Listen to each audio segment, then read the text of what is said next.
Got some new video tonight that is showing a clearer picture as what was described, and you'll see in the video, as nothing short of a chaotic night in Garland.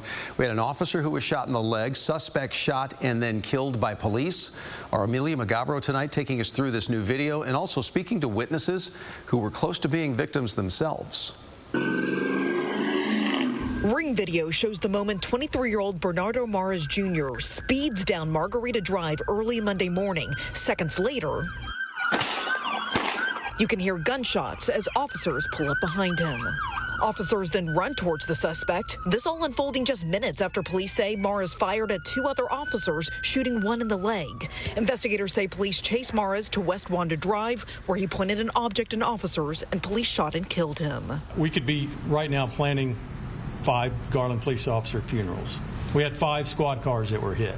It was definitely an ambush, in my opinion. Neighbor Victor Torres says he heard a party at the home officers initially responded to, as well as multiple gunshots. It sounded like a lot, and that's when I knew this is no party celebration. I ran to my living room upon hearing it because there were so many.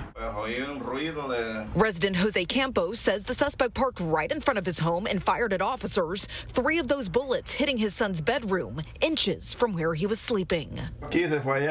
So the bullet went through this window and landed all the way into this wall. Yeah.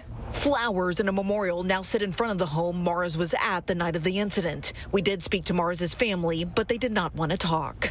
It's horrible for Mr. Mares' family. I know they're dealing with the loss, but I am thankful that we're not burying a Garland police officer. Now, as of right now, there are still a lot of questions surrounding Mares' motive to shoot at officers, but Garland police say they are working on potentially sharing the body camera video in the near future. As for the officer who was shot in the leg, we are told he has now been released from the hospital and is recovering at home. In Garland, Amelia Magavro, CBS News, Texas.